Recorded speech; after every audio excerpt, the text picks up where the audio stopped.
जहां एक तरफ अमेरिका में भी तैनात होगा इजरायली ब्रह्मास्त्र आयरन डोम, डोनाल्ड ट्रंप ने एक बड़ा ऐलान कर दिया है। जानेंगे क्या है मामला। तो वहीं दूसरी तरफ स्क्रीन पर इस शख्स को देख रहे हैं। इस शख्स को लेकर ऐसा क्या फैसला लिया है डोनाल्ड ट्रंप ने कि हड़कंप बांग्लादेश तक देखने को मिल रहा है। जानेंगे जियोपॉलिटिक्स में क्या कुछ चल रहा है। हमेशा की तरह जानने को मिलेगा बहुत कुछ। आइए जानते हैं इन खबरों को विस्तार से। अमेरिका के राष्ट्रपति पद की दूसरी बार शपथ लेने जा रहे डोनाल्ड ट्रंप ने कहा है कि वह सेना को आयरन डोम मिसाइल रक्षा कवच का निर्माण शुरू करने का निर्देश देंगे। रविवार को अपनी रैली में ट्रंप ने कहा शपथ के तुरंत बाद वो इस पर आगे बढ़ेंगे। उन्होंने कहा कि यह मिसाइल डिफेंस शील्ड है, इसे अमेरिका में ही बनाया जाएगा। ये इजराइल की मिसाइल रक्षा प्रणाली की तरह होगा, नाम भी आयरन डोम ही होगा। ऐसे में जल्दी ही अमेरिका में भी इजरायली आयरन डोम देखने को मिल सकता है। ट्रंप ने अमेरिका के चारों ओर अत्याधुनिक मिसाइल रक्षा फोर्स फील्ड बनाने की बात कही है और डोनाल्ड ट्रंप ने बीते साल चुनाव के समय कहा था कि वो सत्ता में आने पर आयरन डोम का निर्माण करेंगी। यह इजराइल के रॉकेट डिफेंस सिस्टम जैसा होगा। ट्रंप का मानना है कि अमेरिका को भी ऐसी सुरक्षा प्रणाली की जरूरत है। बीते कुछ समय में इजराइल ने हमास और हुती विद्रोहियों के रॉकेटों को आयरन डोम की मदद से रोका है। इसकी सफलता दर 90% से ज्यादा कही गई है। यही वजह है कि दुनिया का ध्यान इस पर गया है और वह ट्रंप भी बार बार आयरन डोम का जिक्र कर रहे हैं। ट्रंप ऐसे समय में ये सिस्टम चाहते हैं जब रूस और चीन की मिसाइल ताकत लगातार बढ़ रही है। दोनों देशों ने हालिया समय में कई बार अमेरिका को आंख भी दिखाई है। आयरन डोम को राफेल एडवांस डिफेंस सिस्टम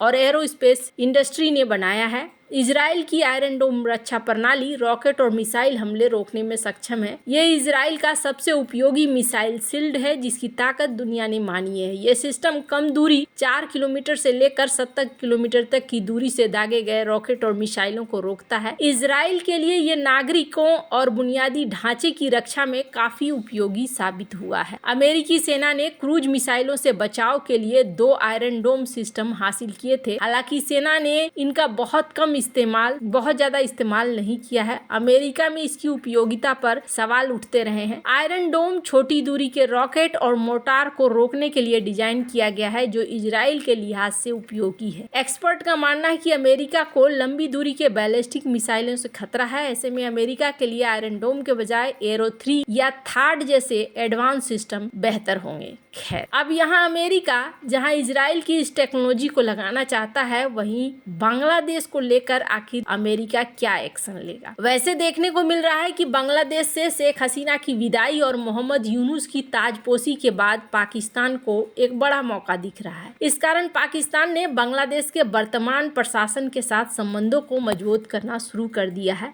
ऐसा माना जा रहा है कि पाकिस्तान की बांग्लादेश से दोस्ती का कारण भारत को घेरना है। दरअसल सामरिक विशेषज्ञों का मानना है कि पाकिस्तान की नजर बंगाल की खाड़ी पर है जहां वो मौजूदगी बढ़ाकर भारत को परेशान कर सकते। इसके लिए पाकिस्तानी नौसेना ने बांग्लादेशी नौसेना के एक प्रतिनिधि मंडल को हाल ही में कराची आमंत्रित किया। कराची में पाकिस्तानी नौसेना का मुख्यालय स्थित है। इस सैन्य मुख्यालय में बांग्लादेश के सशस्त्र बल प्रभाग के प्रधान कर्मचारी अधिकारी lieutenant general ASM Kamrul Hasan ने क्षेत्रीय सुरक्षा और द्विपक्षीय रक्षा सहयोग पर चर्चा करने के लिए पाकिस्तानी नौसेना के वरिष्ठ अधिकारियों से मुलाकात भी की है। जनरल हसन ने पाकिस्तानी बेड़े के commander rear admiral Abdul Munib तट के commander rear admiral Faisal Amin और कराची शिपयार्ड से बैठकें भी करी। पाकिस्तान ने नौसेना के जहाजों को भी दिखाया। अब यहाँ यूनुस जो भी कदम उठा रहे हैं वो सीधे सीधे लग रहा है जैसे भारत के साथ ये पंगे लेने के लिए आतुर हैं। अब आगे क्या होगा।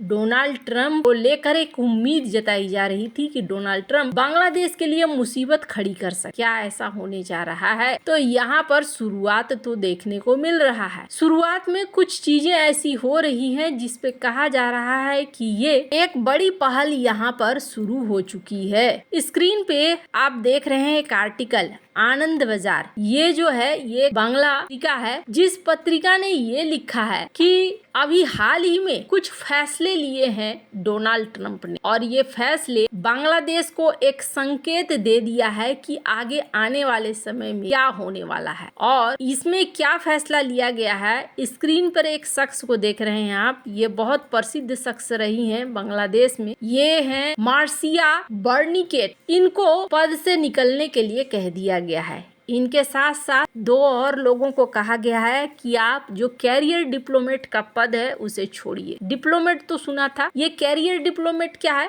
कैरियर डिप्लोमेट का क्या काम है? तो दरअसल जो कैरियर डिप्लोमेट होते हैं वो सारी चीजें अरेंज करते हैं, या फिर यूं कहें कि सारा कुछ इनके हाथ में ही होता है कि कौन कौन से लोग कहाँ कहाँ जाएंगे, मीटिंग तय करना, और भी बहुत सारे कमांड इनके हाथों में होते हैं। पर यहाँ देखने को मिला कि एकदम से चौंकाते हुए ये चीजें देखने को मिल रही है कि तीनों लोगों को यहाँ छोड़ने के लिए बोला गया है। अब जैसे ही इसमें नाम आया है मार्सिया बर्निकेट का, वैसे ही यहाँ पर एक अलग लेवल की बात होने लगी है। अभी तक अमेरिका के हाथ होने की बात कही जाती है बांग्लादेश में तख्ता पलट में, लेकिन अमेरिका ने आधिकारिक तौर पर बिल्कुल भी नहीं स्वीकारा है। बांग्लादेश में हसीना सरकार को उनकी विशेष योजना के अनुसार उखाड़ फेंका गया, ये बात कही गई। कुछ राजनयिकों का मानना है कि भावी अमेरिकी राष्ट्रपति डोनाल्ड ट्रंप ने मार्सिया बर्निकेट, जिन्हें बाइडेन सरकार की बांग्लादेश नीति के मुख्य योजनाकार के रूप में माना जाता है, इनको विदेश विभाग में अपने पद से इस्तीफा देने का आदेश देकर एक विशेष संदेश भेजा है। हालांकि अमेरिका ने आधिकारिक तौर पर इसे स्वीकार नहीं किया है, लेकिन कई लोगों का मानना है कि बांग्लादेश में हसीना सरकार को उनकी विशेष योजना के अनुसार ही उखाड़ फेंका गया। जन विद्रोह की यह योजना उस समय शुरू हुई जब श्रीमती बर्निकेट ढाका में अमेरिकी राजदूत थी।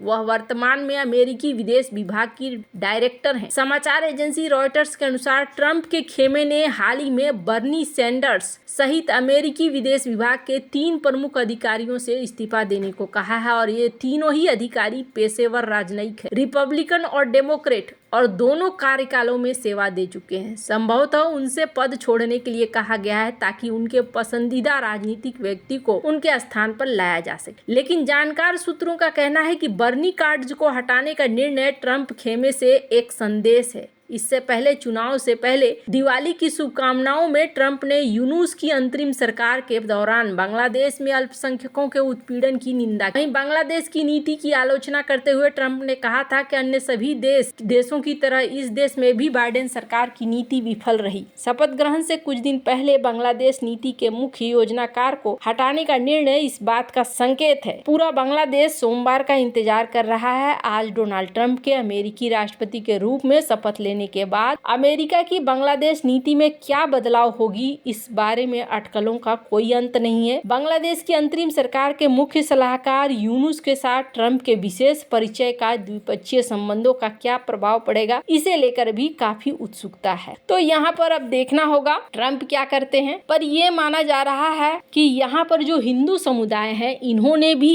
एक आशा बांध रखी है। पिछली बार 21% थे, इस बार इन्होंने 33% तक वोट दिया है। तो ये भी आशा लगाकर बैठे हैं कि शायद इनकी बातें सुनी जाएगी। अब बहुत सारी चीजें हैं, देखना होगा क्या निर्णय लेते हैं डोनाल्ड ट्रंप। वैसे आपको क्या लगता है इन सब मामले में, आपकी क्या राय है, कमेंट कर जरूर बताएं। जल्द मिलते हैं अगले वीडियो में नई खबर के साथ।